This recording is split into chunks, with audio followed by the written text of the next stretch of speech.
सफ़ीना बोलती वही कोलकाता का जादू, जिसका आइडिया तुमने तो ही दिया था।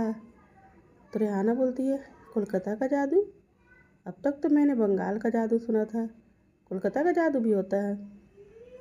तो सफ़ीना बोलती दोस्त मेरी, जादू कहाँ कहाँ के होते हैं ये आपको पता ही कहाँ है, आप तो पैदा हुई या ससुराल पहुँच गई। यह सुनकर सभी हंसने लगते हैं। रेहाना मुंह बना लेती है। फिर बाप बोलती है अरे तुम लोग चुप हो जाओ, रेहाना तुम लोगों की जैसी नहीं है। तो सफ़ीना बोलती है हाँ ये तो मुझे पता है, हम लोगों के जैसी नहीं है, इसलिए तो बेचारी ससुराल में बैठी हुई है, और वो भी एक बच्चे की माँ भी बन गई है।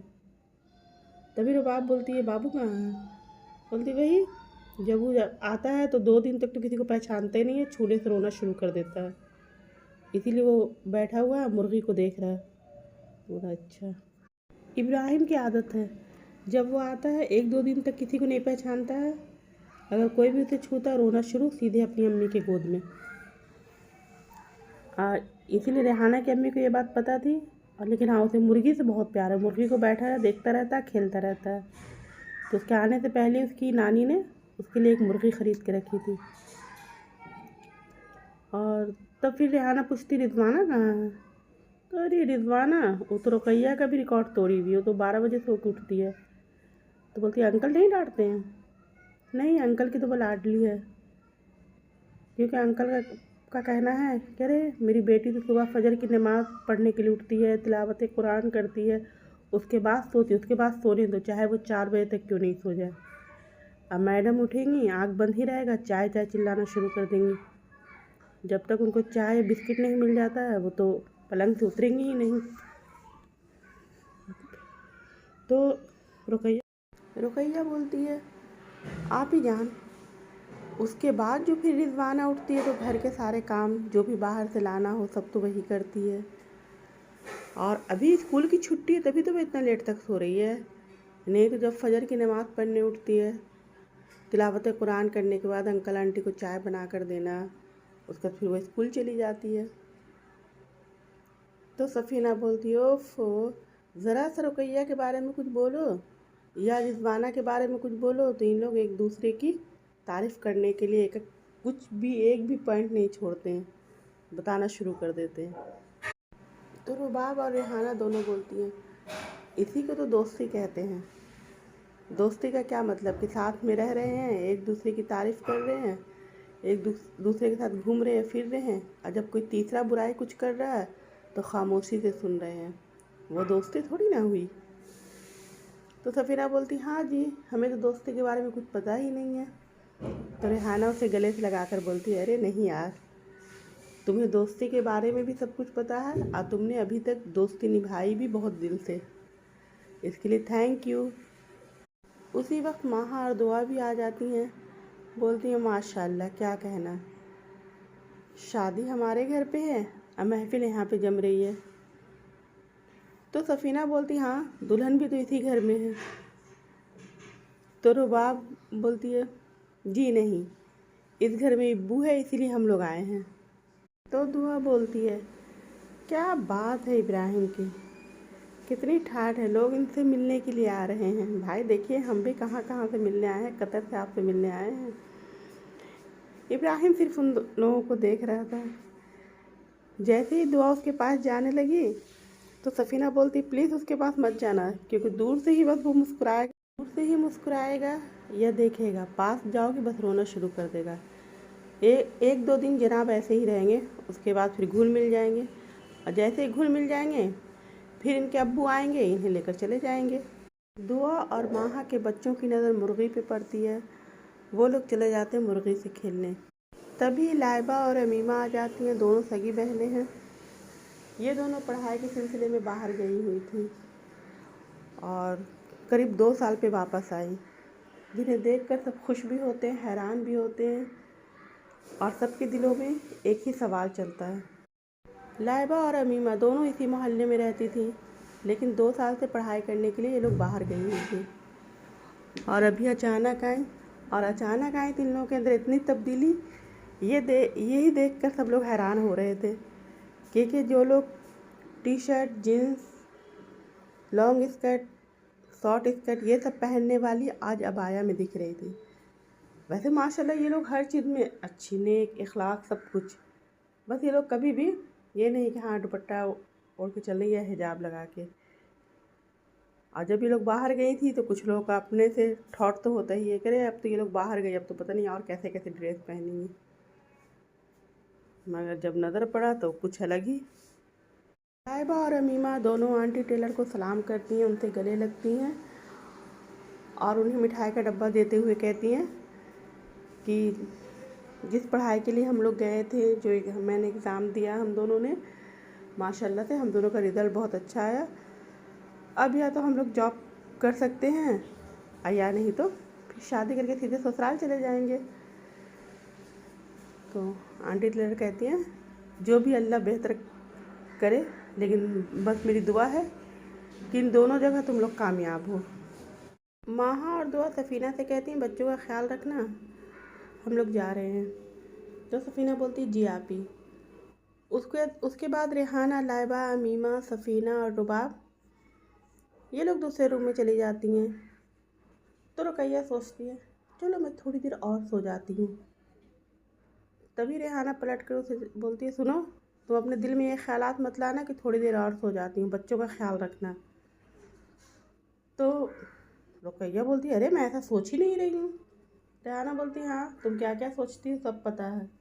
तो सफ़ीना बोलती हाँ इसने अधूरा ख्वाब देखा होगा कि मैं पुलिस बन गई, वैसे तुमने उठा दिया होगा। तो ये बेचारी फिर से कंटिन्यू कर रही है, शायद इस बार प्रमोशन हो जाए, इंस्पेक्टर बन गई। तो ये सुनकर सभी हंसने लगते हैं। तो रुकैया बोलती है ऐसा कुछ नहीं है, मैं वैसे भी इतनी ज़्यादा नहीं सोती हूँ। तो रुबाब बोलती हाँ तुम तो अपनी फ्रेंड रिजवाना की तरह थोड़ी ना सोती हो। तो रुकैया बोलती ऐसी भी कोई बात नहीं है, हम दोनों ही फ्रेंड ज़्यादा नहीं सोते हैं, और कोई लोग होंगे जो ज़्यादा सोते होंगे। तो लाइबा बोलती है माशाल्लाह इन लोगों की दोस्ती अभी तक चल रही है। हाँ बोलती है अरे ये दोनों आपस में कभी कभी इतने लड़ेंगे कि लगेगा कि अब बात ही नहीं होगी, मगर फिर मिल जाती हैं। हाँ लेकिन कोई तीसरा नहीं बोल पाएगा। तो अमीमा बोलती है माशाल्लाह ऐसी ज़िंदगी भर तुम लोग अपनी दोस्ती निभाते रहना जैसे हम पाँचों निभा रहे हैं।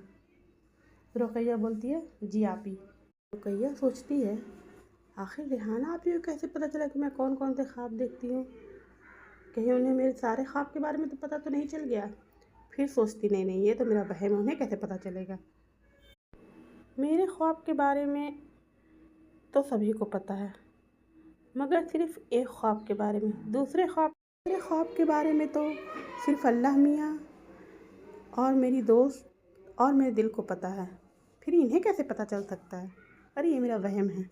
ये पांचों दोस्त आपस में बात करती रहती हैं, तभी सकीना भाभी भी आ जाती हैं। वो लाइबा और अमीमा को देखकर बगौर जायज़ा लेते हुए कहती हैं उफ़ खुदाया आज मेरी नज़र क्या देख रही है। तो रुबाब पूछती है ऐसा क्या हो गया। अरे जो पैंट शर्ट मर्द वाले कपड़ों में घूमती थी। तो रेहाना बोलती भाभी आपको सोच समझ कर बोलें। बोले अरे वही जो टी शर्ट जीन्स वगैरह पहनती थी आज अबाया में दिख रही हैं, लगता है कि बाहर पढ़ने गई थी या। तो सफ़ीना बोलती क्या भाभी आप भी कुछ भी बोलना शुरू कर देती हैं। तो अमीमा चुप करा देती, बोलती अरे भाभी को बोलने दो क्या बोलना चाह रही हैं। तो बोलती वही कि शायद तुम लोगों की ज़िंदगी में कोई आ गया है जिसने कहा होगा कि तुम्हारा टी शर्ट जीन्स वगैरह ये सब नहीं पहनना चाहिए, दुपट्टा डालो या अबाया पहनो या हिजाब लगाओ, क्योंकि आजकल के बच्चे तो सिर्फ अपनी मोहब्बत की बात ही सुनते हैं, वालिदैन की कौन परवाह करता है। ये सुनकर अमीमा बोली खैर हमारे अब्बू ने तो आज तक कुछ बोला ही नहीं, और अगर बोलते हैं तो हम लोग अल्लाह के बाद अपने वालिदैन की ही बात सुनते हैं। और हमारे वालिदैन ने ये भी परवरिश की है कि अपने से बड़ों से ज़्यादा ज़ुबान नहीं लड़ानी चाहिए। लाइबा बोलती है अमीमा बिल्कुल ठीक कह रही है, मगर हमारे अब्बू ने ये भी बात सिखाई है कि अगर बड़े कुछ गलत बोलें या उनको समझ में ना आए तो उन्हें समझाना भी हम छोटों का ही फ़र्ज़ है। कि ताकि वो गलत। लाइबा और अमीमा दोनों बोलती हैं, भाभी जान अगर हम लोग कुछ आपको गलत बोल दें तो उसके लिए पहले ही हम लोग आपसे माफ़ी चाहते हैं, मगर एक बात बताएं, अगर हम दोनों की ज़िंदगी में कोई ऐसा शख्स आ जाता जो हमें हॉट पैंट, शॉर्ट स्कर्ट अब विदाउट दुपट्टा से को छुड़वा कर हिजाब, नकाब, अबाया पे ले आता, तो ये सबसे ज़्यादा खुशी की बात होती, शुक्राने की नफिल अदा करते, क्योंकि इससे अच्छा शरीके हमसफ़र फिर कौन मिल सकता है कि जो आपको गुमराही से बचाकर हिदायत के रास्ते पे ले जाए। लेकिन ऐसी कोई बात नहीं है। अल्लाह का खौफ हुआ, इसीलिए हम लोगों ने अबाया लगाना शुरू किया कि जिस्म की नुमाइश से अच्छा जिस्म को छुपा के रखना। फिर इस्लाम की पहचान क्या है, और कुछ लोग तो अबाया लगा के भी ऐसे लगते हैं कि वो उससे अच्छा वो बिना अबाया के ही रहते हैं। तभी दुआ भी आ जाती है। सकीना भाभी को देखकर सलाम कहती है, फिर बोलती है, अरे आप यहाँ? तो बोलती हाँ, मैंने आंटी को दिया था ब्लाउज सिलने के लिए, तो उन्होंने, मैंने कहा था लटकन लगाने के लिए, तो बोली लटकन तो खुद लेकर आओगी, क्योंकि मुझे पता ही नहीं तुम्हें कैसा पसंद है, तो वही लेकर आई थी। फिर दुआ को देखकर सफ़ीना बोलती है, अरे आप कहाँ जा रही हैं? तो बोलती है, अरे तुमको नहीं पता है, ऊपर वाली आंटी जो हम लोग की ऑनर हैं वो इज्तिमा करवा रही हैं, वहीं जा रही हूँ। तो सब लोग बोलते हैं, अरे आप अकेली क्यों जाएंगी, हम लोग को भी साथ लेकर चलिए, ओ नेकी खुद ही अकेले अकेले कमाएंगी। तभी रुकैया की अम्मी भी आ जाती हैं, बोलती कि हाँ मैं भी अभी चलती हूँ, वो मुझे भी बुला कर गई हैं, मैंने तो बताना ही भूल गई थी। तो सकीना जाने लगती हैं, तो रुकैया की अम्मी बोलती कि नहीं, तुम बैठो, पहले चाय वगैरह पी लो, उसके बाद जाना। उसके बाद सभी लोग इकट्ठा होकर इज्तिमा में चली जाती हैं, और लाइबा और अमीमा बोलती हैं, हम दोनों भी चलते हैं, अम्मी को कॉल कर देती हूँ कि अम्मी थोड़ा लेट हो जाएगा आने में। तो रुबाब बोलती, वाह माशाल्लाह, इससे अच्छी कौन सी बात होगी, चलो सब मिलकर। उसके बाद सभी लोग इकट्ठा होकर इज्तिमा में चली जाती हैं, और इज्तिमा शुरू हो जाता है। अस्सलामुअलैकुम हाज़रीन, चलिए इज्तिमा शुरू करते हैं। आज का टॉपिक है मुस्लिम ख़वातीन। अगर आप लोगों के अंदर कोई सवाल चल रहा होगा तो आप लोग ज़रूर पूछ लेना। इस्लामी तालीमात की रूह से ख़ानदान का सरबराह मर्द है। औरत अपने शौहर के घर और औलाद की निगरां होती है, यानी उसकी देखभाल के लिए होती कि वो क्या सही कर रहे हैं, क्या गलत कर रहे हैं, और उससे उसकी बात परस होगी। यानी औरत की ये जिम्मेदारी है कि अगर घर में अल्लाह और उसके रसूल की नाफरमानी हो रही हो तो उसे रोकने की कोशिश करे। ये उसी सूरत में मुमकिन है कि जब औरत एक सच्ची मोमिनीना और मुस्लिमा हो। आज मुआशरे में जो गैर सरी रस्म रिवाज आम हैं वो दीन से नावाकिफ़ ख़वातीन की वजह से हैं। अगर एक मुसलमान खातून ये ठान ले कि मेरे घर में इस्लामी तालीमात के तहत ही तमाम काम होंगे, तो वो घर को एक मिसाली ख़ानदान बना सकती हैं। इज्तिमा ख़त्म होते ही सब लोग दुरूद शरीफ पढ़ते हैं, उसके बाद एक दूसरे से गले मिलते हैं और पिन खजूर लेकर सभी अपने अपने घर आ जाते हैं। घर आने के बाद पता चलता है कि रुबाब के अब्बू ने कहा है कि हल्दी ऐसे टाइम में लगना चाहिए जब किसी की कोई नमाज कज़ा नहीं हो, और मैं अपने शॉप पर से 2 बजे आ जाऊंगा और सारे जो ताम झाम है सब ख़त्म हो जाना चाहिए हल्दी की रस्म के। तो रुबाब की अम्मी सोचती हैं क्यों ना हम 11 ही बजे हल्दी लगा दें। सब लोग को बोल देती हैं, जो भी आसपास लोग रहते हैं कि 11 ही बजे हल्दी है। सभी लोग माशाल्लाह से टाइम पे पहुंच जाते हैं।